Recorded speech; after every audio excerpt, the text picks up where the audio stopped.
We got online tip submissions about some illegal turtle trafficking and illegal turtle sales that were happening primarily down in Montgomery and Greene County, Ohio.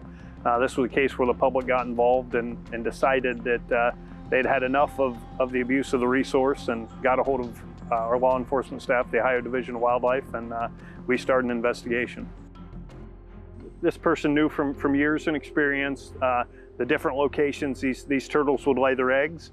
A lot of times then she would know the time of year that the eggs would be hatching.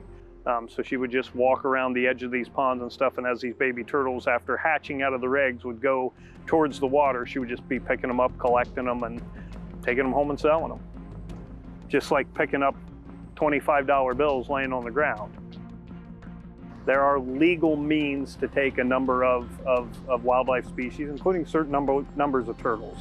When you start taking far more than you're allowed and not obeying the seasons and not obeying the size limits and taking them from places that you don't have permission to be, I mean, basically this person was responsible for the complete eradication probably of several of these species from a lot of these ponds.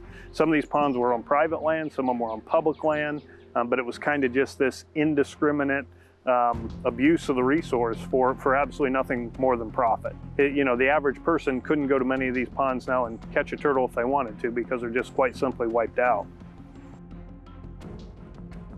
Any kind of suspected abuse of the wildlife resource, you can certainly get a hold of the Division of Wildlife in any number of ways. There is an online tip that you can do if you want to. You can certainly get a hold of our comm center at 1-800-POACHER, and they can dispatch someone or take that information, and you can remain anonymous if you'd like.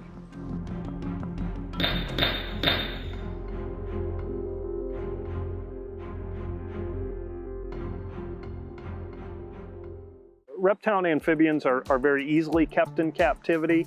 We've all kind of chased them around as kids and put a frog in a bucket for a few days. And so we don't want to end that ability for kids and things to do that and people to enjoy that resource. But we also recognize that we do have a responsibility to protect that resource.